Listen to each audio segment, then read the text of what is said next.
It's a style known to everyone, recognizable at a glance. This picture, painted around 100 years ago, looked like nothing that had ever been painted. The Young Ladies of Avignon, dated 1907, was to change art forever. It's now considered as the starting point of modern art. This painting was the work of a 25-year-old artist, Pablo, a Spanish immigrant who had arrived in Paris a few years earlier with no money and speaking hardly any French. It's this development that we're going to explore, the journey from youth of an exceptionally gifted artist, and how this young man from the depths of Spain was to become this brilliant painter, the most famous in the world, an icon of the 20th century.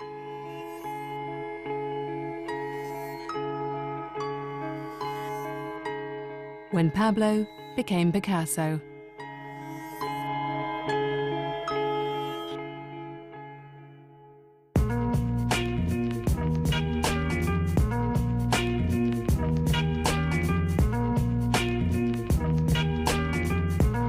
I have something to tell you.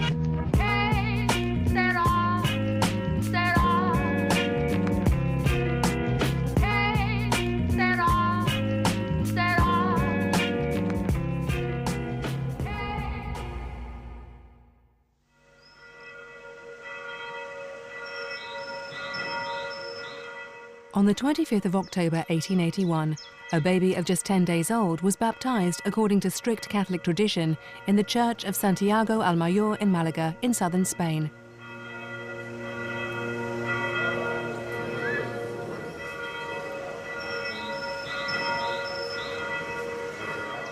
His baptismal name was Pablo Diego José Francisco de Paula, María de los Remedios Cipriano de la Santísima Trinidad. He was to become known as Pablo Picasso.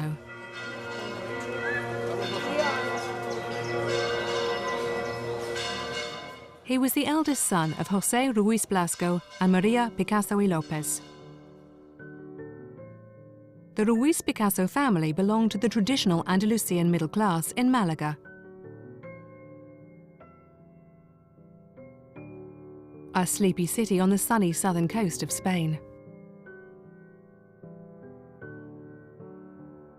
Pablo grew up in the heart of the old town, at number 36 Plaza de la Merced, in the family's pleasant apartment.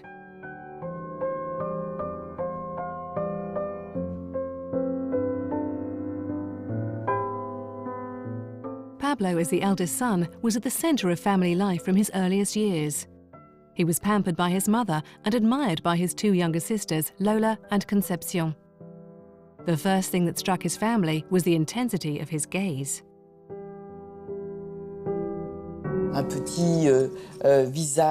little face with enormous black eyes, which seemed to take up all his face, and even then stared at the viewer. So he was already a confident little person, and also a charmer, who beguiled the women around him. Throughout his childhood, little Pablo grew up admiring his father, Don José. He wanted to follow in his footsteps as a painter and even to surpass him. We know that he was a crucial role model for Picasso, because it was his father who handed his art down to him. Little Pablo spent his time in Don José's studio, among the brushes and tubes of paint. He would spend hours watching his father paint his canvases. Don José specialized in a somewhat surprising subject, pigeons.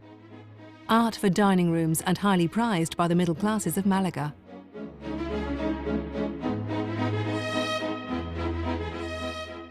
Quite naturally, as he observed his father perfecting the plumage of his pigeons, Pablo started drawing. More than for any other child, drawing would become his life's passion.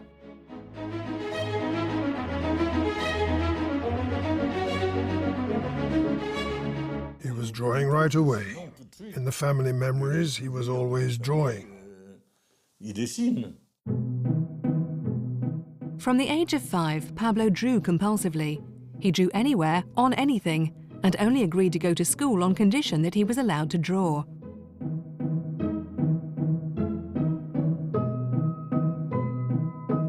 He filled his books with caricatures and sketches as if he wanted to transform the world through his drawings.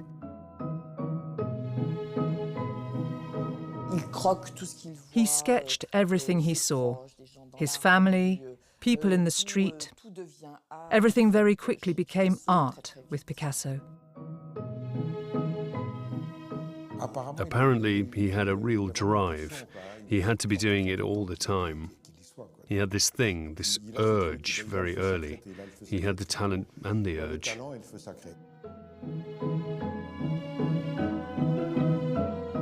He was always looking for new challenges to impress people. Drawing a donkey with a single line starting from one leg, or a dog ending with the tail. If something caught his eye and fascinated him, even if he didn't know what he would do with it, he would stare at it and he would be totally absorbed in it, and the outside world no longer existed unless he was reminded of it. He was an exceptionally gifted child. You can see the early quality in his drawing, the great virtuosity, very quick strokes. It was a gift, really an extraordinary gift. Aware of his son's abilities in drawing and convinced he could become a great painter, Don José took Pablo under his wing and educated him in academic techniques.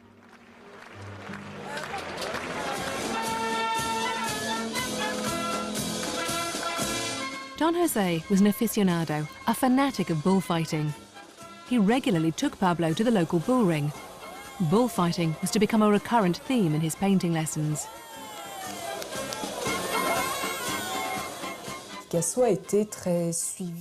Picasso was closely monitored, motivated and pushed by his father, who no doubt envisaged a career as a virtuoso academic painter for his son. So yes, there was an investment and attention was given to his training. From his early years, Pablo drew bullfighting scenes, like this one when he was not yet 8 years old.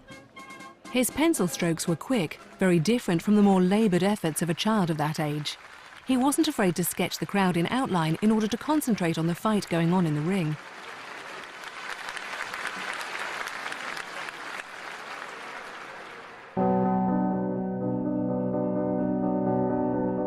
Pablo painted his first oil painting in his father's studio. He was 8.5 years old when he painted The Little Yellow Picador. Pablo's brushstrokes certainly were as yet unsure, but his gaze showed remarkable precociousness.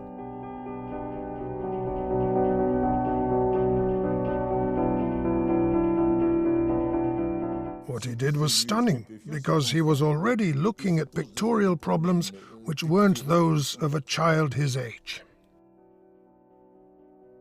You just have a look at the architecture, the questions on the faces, etc.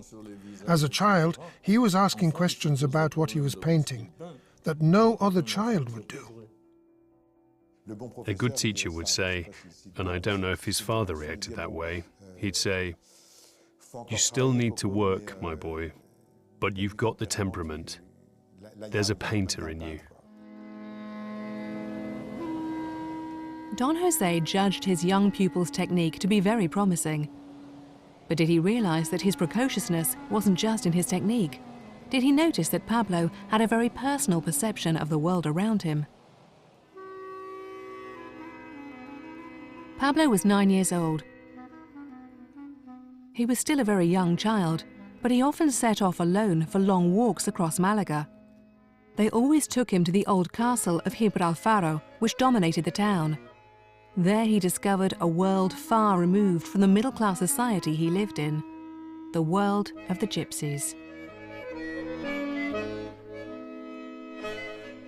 When he encountered the gypsy world, it very quickly attracted him and interested him. I think it was the first time he'd seen a different and, let's say, wild world. The gypsies were poor people excluded from society, outcasts whom he saw begging outside the cathedral in Malaga. The gypsies were people who were different, socially unacceptable, but they were fascinating because of the music, because they represented an aspect of Spain's past which was both denied and terribly present and fascinating.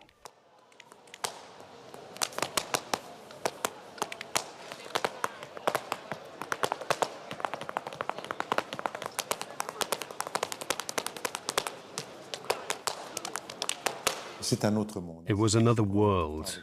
We see all the time with Picasso, in the life of Picasso, there's another place. Another place, far away from his father's middle-class academic world. A place populated with symbolic figures who would later come into his art. Pablo's emancipation was hastened when the Ruiz Picasso family suddenly had to leave Malaga. Don José was earning very little as an artist, so in 1891, financial problems forced him to take a better-paid job as a drawing teacher at the other end of Spain, in La Coruña, right in the north.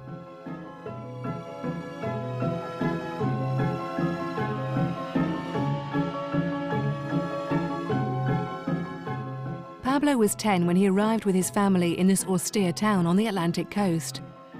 The culture shock was brutal. La Coruña was a town in Galicia where it rained a lot, where the housing was crowded together. It really was a much more closed atmosphere. Imagine living in Marseille and moving to Mulhouse. It was a different world with a different culture, space and landscape.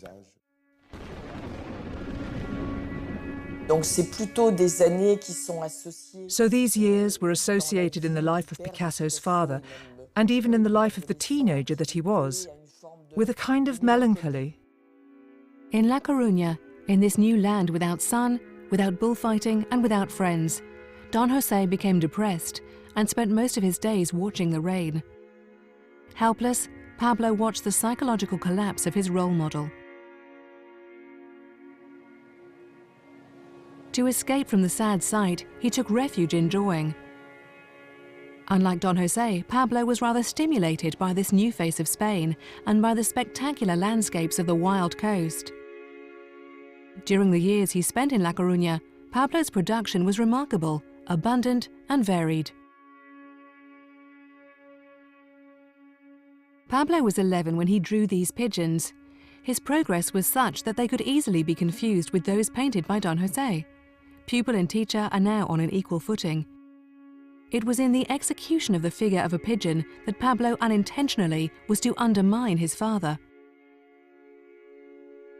The transfer of power from father to son was only a question of time. It took place 3 years later.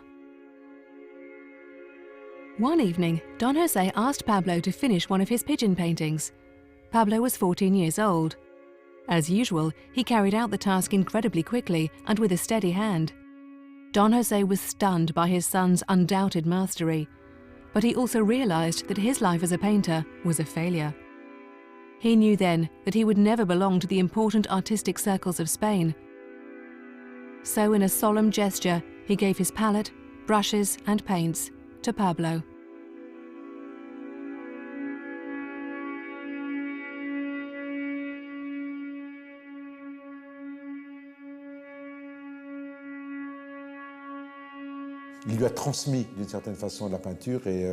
In a way, he handed his painting on. Perhaps he said to himself that his son would succeed where he had not, so I think he handed it on. So either in the gesture of handing on his palette and saying, "Look, you're too good, I'm giving up," or just saying, "Look, you go ahead, you're 14 years old and you can devote yourself to painting." In a twist of fate, Don José rapidly picked himself up. He finally obtained the post he had wanted for a long time as a teacher of drawing at Tiotia, the School of Art in Barcelona. Cheered by this happy news, Don José's only preoccupation was to help his son become a great academic painter, and he would do everything he could. In April 1895, the whole Ruiz Picasso family moved to Barcelona, the largest city in Catalonia. Of course, Don José immediately enrolled Pablo at the prestigious School of Art where he himself taught. That way, he could closely monitor his son's education, and he constantly pushed him to excel. Pablo was just 14 years old when he attended his first drawing class. He was the youngest there, with his classmates being generally 5 or 6 years older than him, and yet he was the most talented.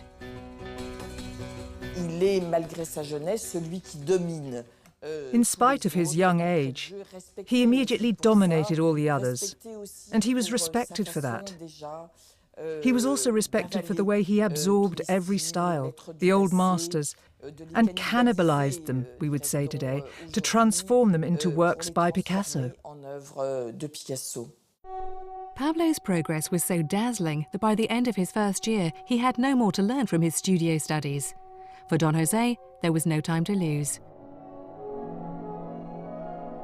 In order to become known, Pablo had to present an ambitious work in a salon where the important artists in Spain exhibited. He had to do a real painting for exhibition, so a scene, something posed, a serious thing, and he needed a subject. In 1896, he produced his first official painting. It was a huge canvas, a real tour de force for such a young boy.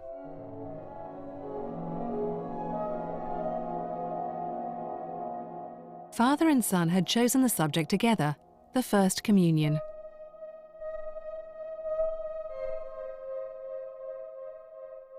Pablo was just 15 when he signed this first painting, Pablo Ruiz Picasso. Looking austere, melancholic, introverted. He's present in all the first major compositions. Also in the young Picasso's drawings, we constantly see the figure of his father. From being a painter, he turned into a model for his own son. So it's a somewhat ambiguous, Freudian kind of situation. In any case, his father, the model, found this first attempt at exhibition painting to his taste. In July 1896, Pablo returned to Malaga as a hero. The whole Ruiz Picasso family was there. Parents, uncles, godfathers and cousins all came together to support the young artistic prodigy. Pablo had never been so proud, and his esteem was to be heightened even more when he achieved something no other apprenticed artist in Spain ever had.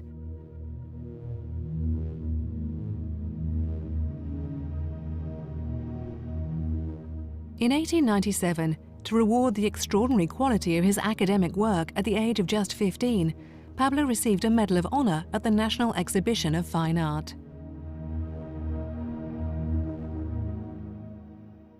It was a tour de force. A 15-year-old kid had never exhibited in this kind of show, with this kind of painting. What was great was that he was recognized by the other artists. The Spanish academic artists recognized the young Pablo as one of their own. He had reached a level that they had only achieved after several decades of effort. He was a prodigy of the kind you see once in 100 years. For Don José, his son's career was already assured. He could do everything in drawing and painting, so he could do great religious painting, he could do great portraits, and why not go and paint the king and be like Velázquez and Goya and have his paintings in the Prado and be a great court painter? Why not? He had it in him. But Don José was far from imagining that his son was already tired of academic painting. At 16 years old, in the face of general incomprehension, Pablo wanted to move away from it towards other more exciting paths. For a young, talented artist who was also curious and intelligent, it was clear that he wouldn't root himself in academic art. He also doubtless moved away to put some distance between him and his father, whose influence must have weighed down on him a bit too much for a young artist who needed to find his own path.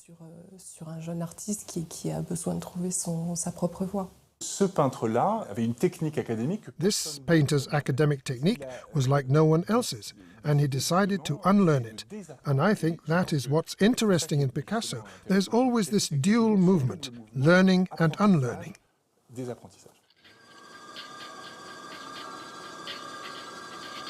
Pablo was still a teenager when he turned his back on academic art for good. He wanted to find another kind of art. A great artist was in gestation. Pablo was 18 years old and living in Barcelona, away from his father's supervision, but with no money, as Don José had cut off his allowance. He hung around with a group of friends who were also former art students. One of them was Carlos Casagemas, the romantic figure in the group and his best friend. The young artists were rebels. They needed to renounce everything they'd learned and everything that made them, their family values, their art education. With these friends, Pablo was seeking a new path for his painting. He was a seeker, someone who was trying to invent a new language, who was curious about everything and saw what was going on around him. He was completely immersed in the bohemian life of Barcelona. It was known as the City of Marvels at the time because of its exuberance at the turn of the century and its modernist culture. At the end of the 19th century, Barcelona was a town in intellectual and artistic ferment. In the evenings, the group took interminable trips across the lively Barrio Chino, visiting trendy bars and also the brothels in Avignon Street, which means Avignon in Catalan. Don José was devastated by Pablo's behavior.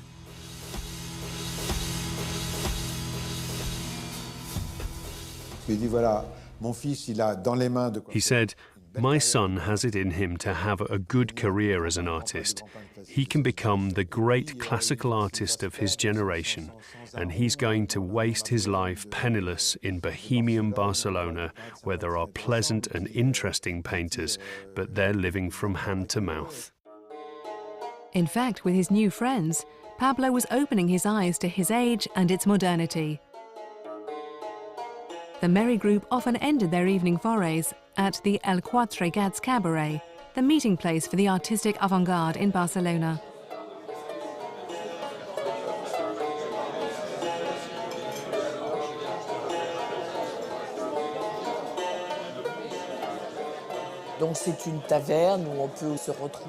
It was a tavern where you could meet, where you could eat and drink for a few pennies. And it was also a sort of intellectual circle where you exchanged ideas. Here, Pablo met a world of avant-garde artists, like the cartoonist Ricardo Opisso, who drew him surrounded by his friends. These were modern artists with their sights fixed on Paris, then the center of the art world. Through his contact with them, Pablo would completely change his view of painting.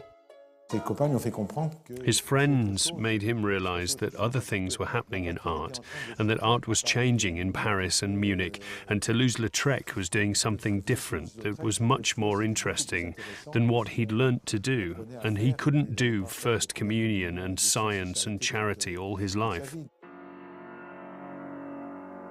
It was evident to Pablo that if Paris was where modern art was happening, he had to go to Paris.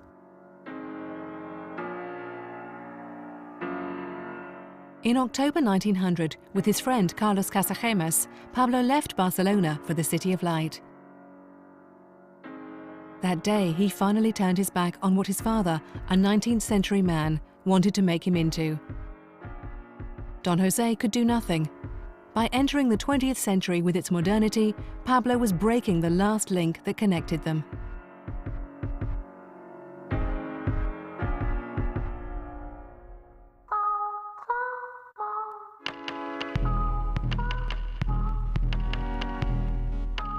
Pablo Ruiz Picasso arrived in Paris on the day of his 19th birthday. The atmosphere he discovered in the French capital was truly indescribable. The City of Light was invaded by 50 million visitors from all over the world.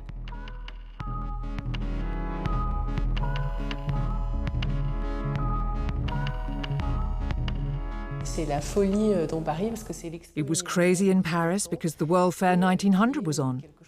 is hard for us to imagine nowadays because the whole of Paris had been reconstructed.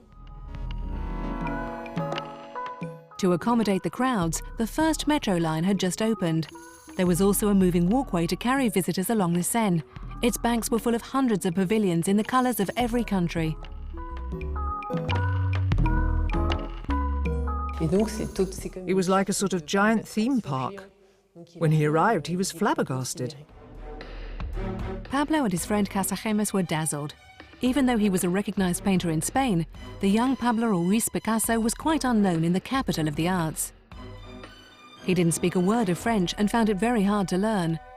But Pablo wasn't intimidated because he'd come to see the art of the great French masters he'd heard so much about in Barcelona.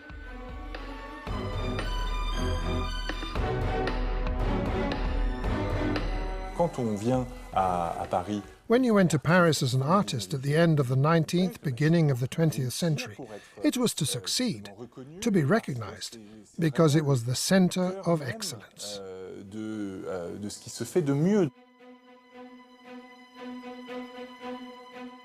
One of the major attractions of the World Fair was the Grand Palais.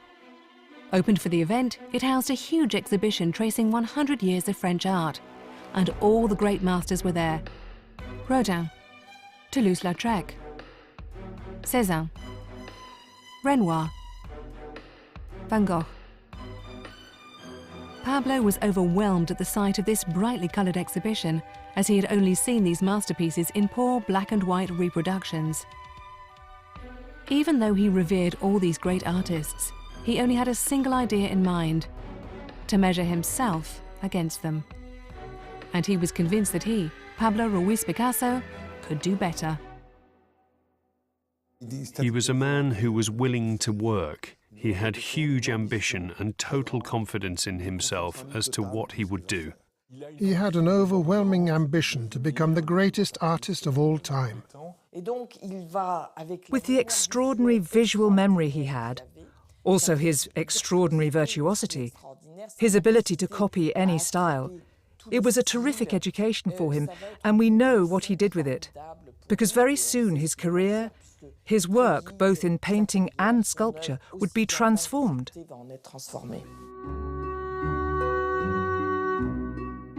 To conquer Paris, Pablo had identified the area where he should live: Montmartre.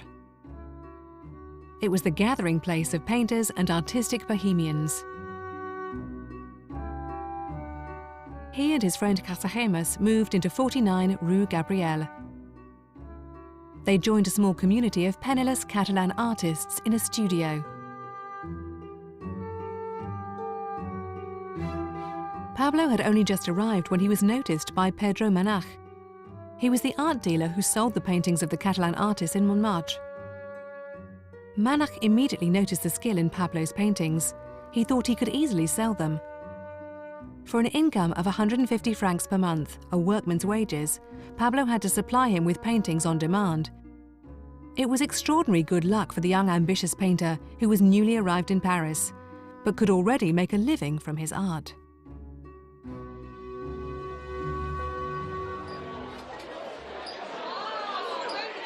Pablo became intoxicated on the great spirit of partying and debauchery that reigned in the French capital. He and his friend Casagemas spent their evenings in the cafés and cabarets of the Boulevard de Clichy or at the Moulin de la Galette on the Butte Montmartre. In this party atmosphere, he met the girls on Montmartre, liberated girls of easy virtue. These dancers and waitresses were sometimes models, but more often lovers of the bohemian artists. He didn't know anything about love or about women. He'd never seen people kissing in the street, for example. He thought it was amazing to be able to find a mistress so easily, that life should be so easy, so inexpensive. He lived on painting and a sort of ideal orgy. Pablo and Casagemas were not yet 20 when they threw themselves headlong into this life of pleasure where everything seemed possible, but without assessing the risks. Casagemas developed a violent passion for Germaine Gargalot. She was a laundry girl who also posed for artists in the neighborhood. The young romantic artist lovingly drew the muse who occupied his every thought. But the young couple grew apart. Rows became a daily event, and Pablo saw his friend gradually sink into alcoholism. Casagemas's relationship with women was very difficult and complicated, very sensitive. In fact, he couldn't have a sexual relationship with this woman, so she considered him to be the lowest of the low, and he was desperately ashamed and couldn't talk to anyone. Casagemas didn't realize it, but Germaine was greatly attracted to Pablo. C'est un séducteur qui n'est pas non plus qui a une certaine autonomie et He was a seducer with a certain autonomy and a more dominant relationship with women. And Germaine was attracted to Picasso. So there was a kind of infidelity on the part of Germaine, but also on the part of Picasso towards his friend. And this love triangle that could have been just a bedroom farce ended in tragedy. de trio amoureux qui aurait pu être juste une pièce de boulevard, en fait, a fini tragiquement. On the evening of the 17th of February 1901, Casagemas, defeated, invited all his friends to dinner in a restaurant near the Place Clichy. Picasso was absent since he was visiting friends in Barcelona. Then he took a revolver out of his pocket and said, "Since Germaine doesn't want me, my life is worth nothing." Then Casagemas rose from the table and shot himself in the head in front of Germaine and the whole gathering. Pablo heard the news on his return from Spain. Strangely, he seemed unconcerned. And then at the same time, his agent Pedro Marach told him some incredible news. He had just secured him an exhibition with gallery owner Ambroise Vollard, Renoir and Cézanne's dealer. Pablo was absolutely unprepared for such an event, so he threw himself headlong into his work. In just 1 month, he was to deliver around 60 canvases.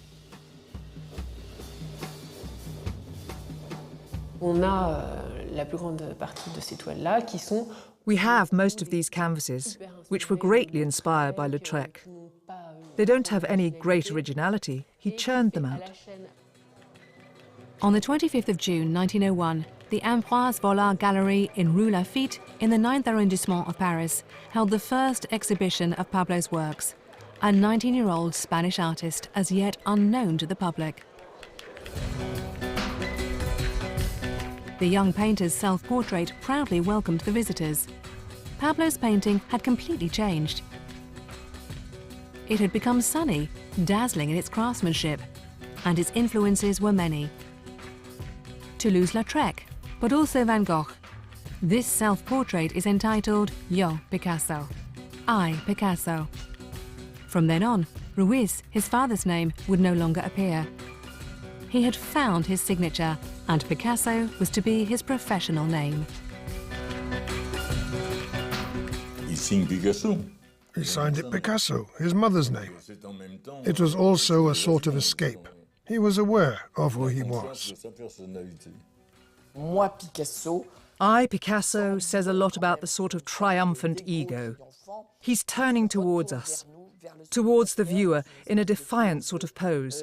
It means, I, Picasso, know how good I am. He was really sending a punch through the painting. The exhibition was a success. He sold several paintings, but more importantly, the press carried their first articles about him, calling him the Little Goya. To celebrate this triumphant arrival on the Paris scene, Pablo proudly posed for a photograph in a velvet suit, surrounded by his courtiers. He had never looked so triumphant and self-confident, but that character was soon to break apart.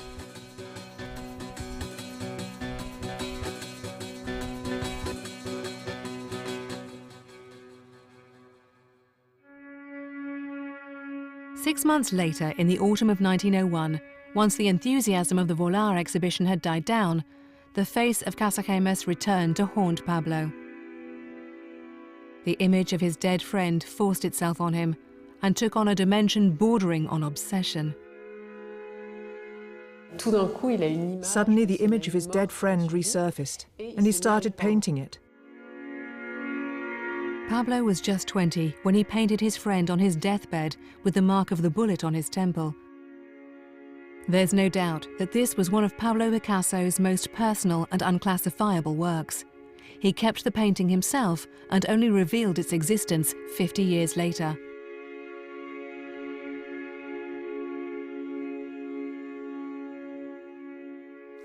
A painting of a dead person can be clinical. It's a body. But this was him mourning for his very close friend. It's not a dead body. It's Casagemas who's dead. My dead friend.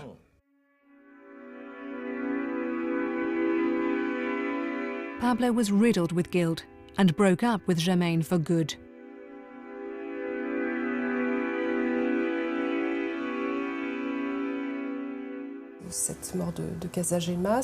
This death of Casagemas was to be a common theme in Picasso's painting right up to the end. The presence of death was fundamental to his work. The feeling of death mixed with amorous desire, mixed with sexuality.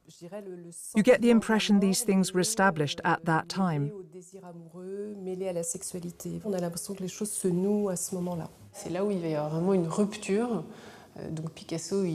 This was when the break really occurred. Picasso was 20 years old, and he completely stopped doing simple painting and started painting in a way that was haunted by death.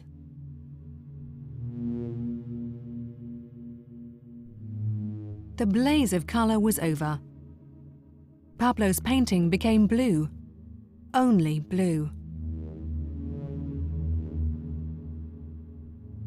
Through this melancholic veil of blue, Pablo now looked at the other side of the Belle Époque. The underside of Paris, the city of pleasures which had consumed Casagemas. A crepuscular blue light spread over people and things, the winding streets, the flaking facades of the grey houses.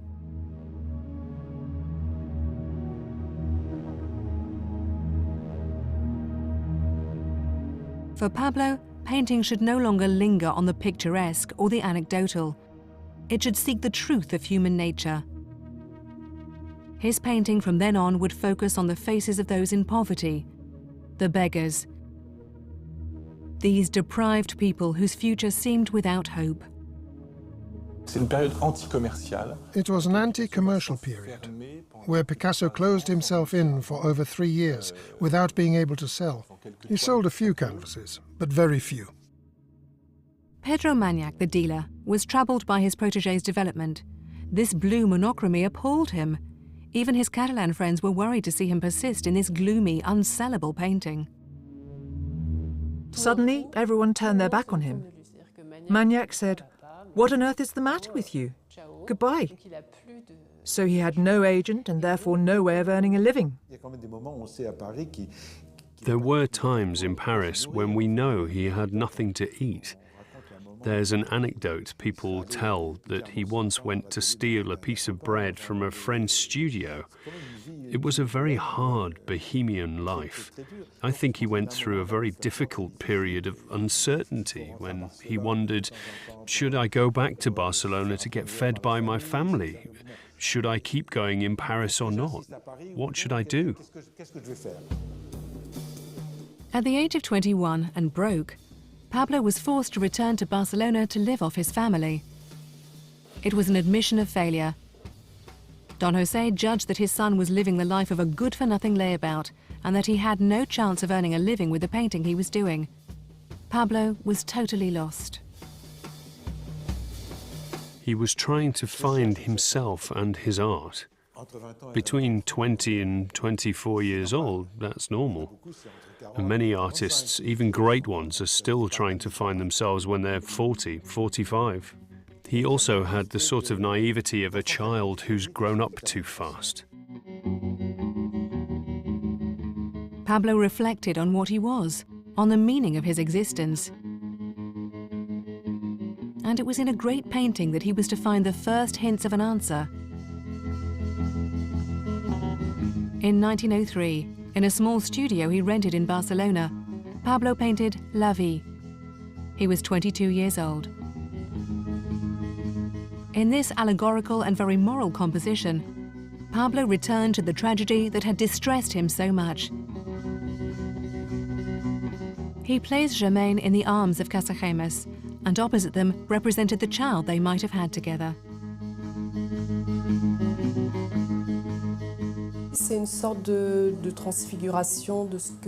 It's a sort of transfiguration of what might have been, a projection of a couple with a child.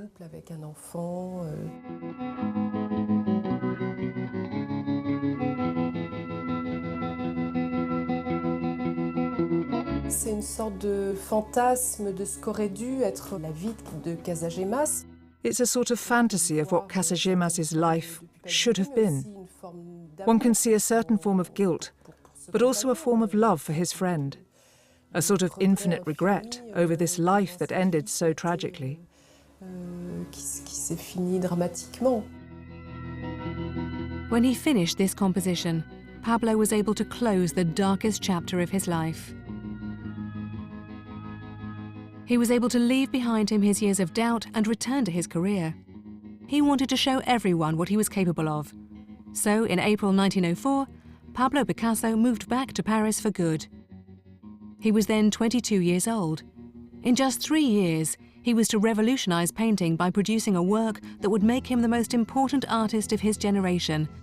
The Picasso Revolution was about to start.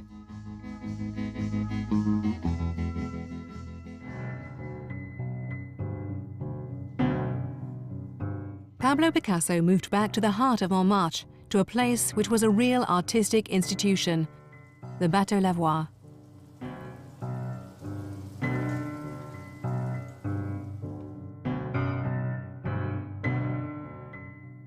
The Bateau Lavoir was a former piano factory. It was nicknamed the Bateau Lavoir because it looked like the flat-bottomed boats where the washerwomen did their laundry. It was made of wooden boards. It was freezing in winter and very, very hot in summer. But it cost nothing. Pablo Picasso moved into a studio in this dilapidated building. He was there with 15 other artists, mostly Catalan, who, like him, were trying to make a name for themselves as artists. But in this world of poverty, Pablo Picasso was to experience the happiest and most productive period of his youth. There, one day, he caught someone's eye. Her name was Fernande Olivier, and she was a professional model. She was 22, like him. From the first time he saw Fernande, he fell madly in love. He pursued her tirelessly and was finally successful one stormy day. That evening, Fernande ran as fast as she could to shelter in the Bateau Lavoir. Pablo was waiting for her inside. She was standing there soaked, and he said, "Would you like to see my studio?" And then she got a shock. Fernande was used to artist studios, but Pablo's was like no other. It was a mess, a real dump. There was a stove, canvases all over the floor. There was coal that was completely fossilized on one side, a sort of pile of coal. There were cigarette ends on the floor, bits of newspaper, sardine cans. It really wasn't very clean. Fernande was to spend several years living in this incredible mess with Pablo. With her, his painting was transformed. Colours returned to the canvas. A circle of friends formed around the young bohemian couple. Among them was the poet Max Jacob, one of the characters of Montmartre. He taught Pablo French by reading Paul Verlaine's poetry to him.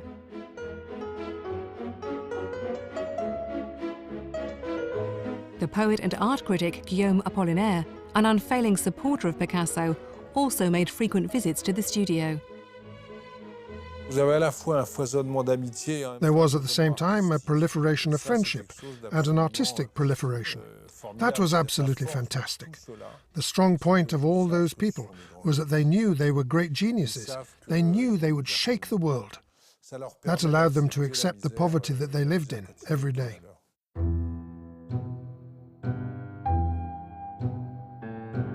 But in November 1904, Providence came through the door of the wretched studio in the Bateau Lavoir.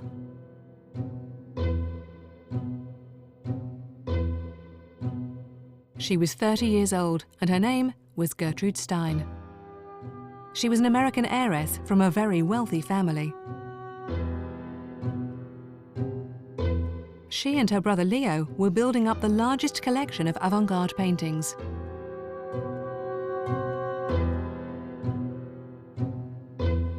A few days earlier, at a dealer's, Gertrude stood before a painting by Pablo.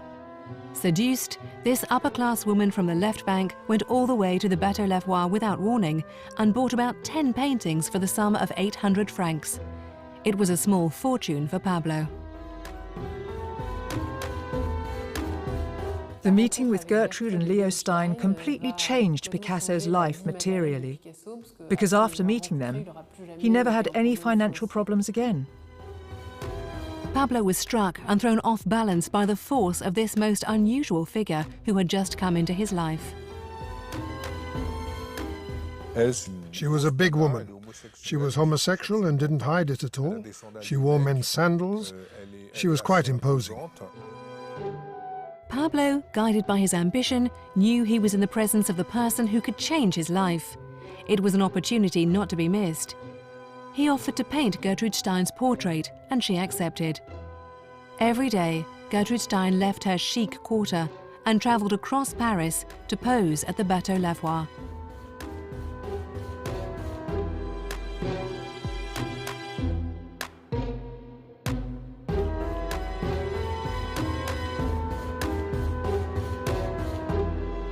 For the first time in his life, Pablo was very unsettled by his model and couldn't find the way to represent her face in spite of the long and repetitive sittings. The challenge presented by this face gradually became a sort of obsession.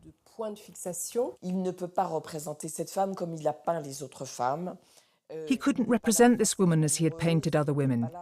He wasn't looking at a lover or a traditional female model. Her homosexuality, which for him as a lover of women, must have seemed like an enigma.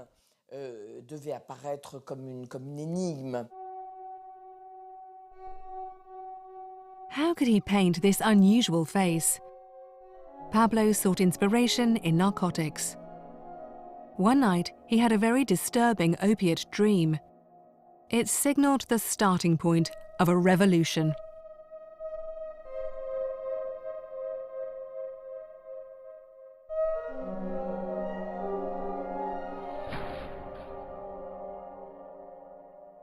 One night after taking opium, Picasso said in his delirium, "I'm completely finished.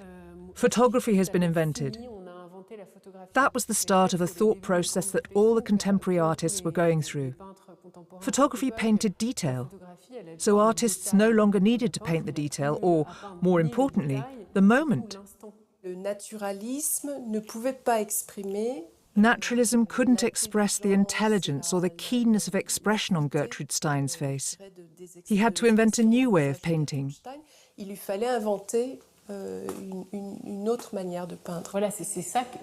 It was the realization that was to bring about modernity. He had to do something different. Pablo was 24 when he decided to start again from scratch to restructure his painting. On the 11th of May 1906, he left Gertrude Stein's portrait unfinished and went with Fernand to Spain. He took her to Gossol, a small village high in the mountains of the Catalan hinterland, which a friend had recommended.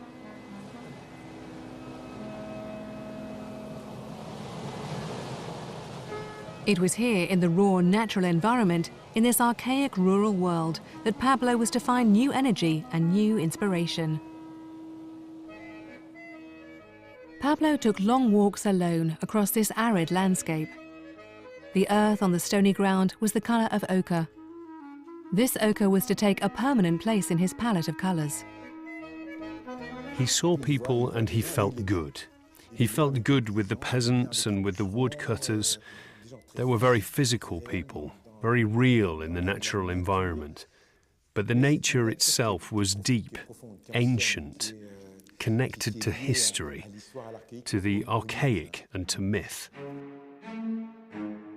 Pablo made the real discovery which influenced his painting by accident when he entered the church in Gossol. He noticed a small archaic statue from the 12th century in an alcove on the left. It was the Virgin and Child, the Virgin of Gossol.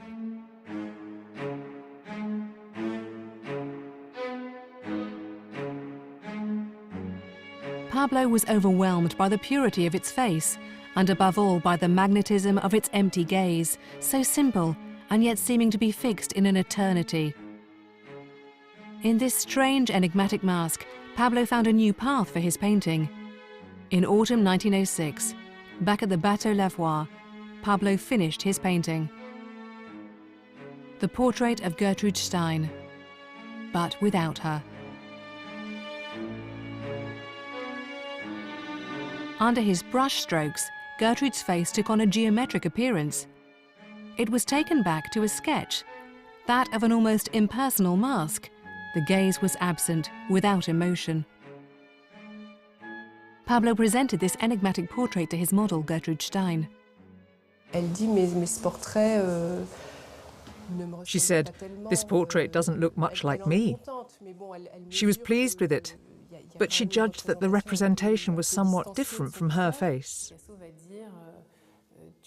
Picasso was to say, "You will end up looking like this painting," implying that if she succeeded in her mission of becoming the high priestess of modern art, she would end up looking like this painting. And that was absolutely right. The portrait of Gertrude Stein became the lasting effigy of this writer.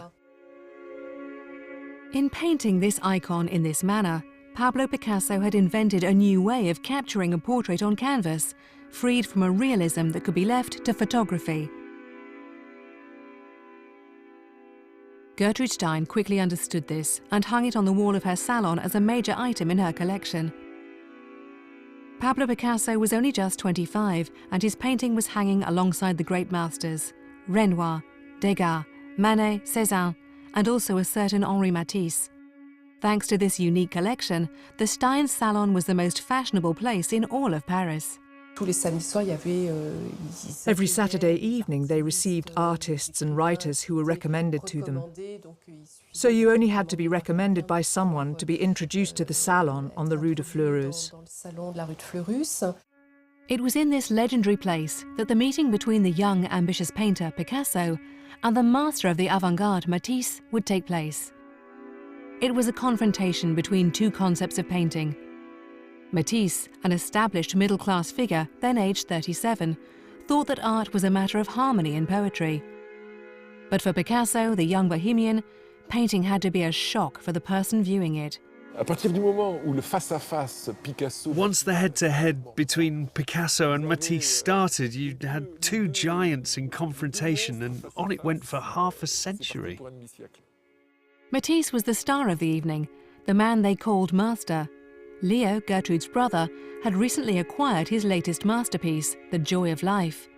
It was a monumental, highly coloured canvas which defended his harmonious vision. Matisse, being very sure of his art, lectured the young Picasso, talking down to him. You have to understand that Matisse was older than Picasso and was very good at handling language and words. He was a thinker and an intellectual in painting. And he and Leo Stein made Picasso's head spin with the theory of painting. This painting revolutionized art, but not for Picasso. He said, people think Matisse is the first of the modern painters, but not at all. He's the last of the classical painters, implying that he was the first of the modern painters. Picasso was furious. He was to lash out at Matisse, wanting to defy him. That's when he said, "Well, I think painting is the opposite of what Matisse does, and I'm going to prove it by doing the brothel." An American woman said, "What is the brothel?" "It's a place with whores in it." He wanted to defy Matisse with a painting that was a complete departure, both in its chosen subject and its treatment. He wanted to demonstrate that he was the more creative and modern of the two. For his revolutionary work, Picasso was inspired by what he had just discovered in the Trocadero Museum. African sculptures and masks were exhibited there. He was struck by their magic powers, the deep ancestral feelings that he experienced. He was overwhelmed by their simplicity of form and geometric appearance. Pablo Picasso shut himself in his studio for months in order to produce his monumental work, which would crush Matisse's joy of life. He put all his energy into it, banning anyone from entering the studio. And this was the work, The Brothel of Avignon, in memory of his years of debauchery. This painting, which was renamed The Young Ladies of Avignon, is now considered as the starting point of modern art. For the first time, an artist dared to break the vraisemblance by creating a new pictorial universe. The women's faces resemble masks, further developing the principle started with Gertrude Stein. From person to person, the representation differs. Large-rimmed eyes, a nose in profile on a face that's head-on. Angular features, cross-hatching in colours, or deliberately contradictory proportions. Desire and death seem to be mixed together. The painting caused a scandal. Matisse hated it, but Picasso had opened the way for the most important artistic movement of the 20th century, Cubism. Collectors would soon be fighting over his masterpieces. His father died a few years later in 1913, just before his son made his fortune with his paintbrushes and became the most famous artist of the 20th century.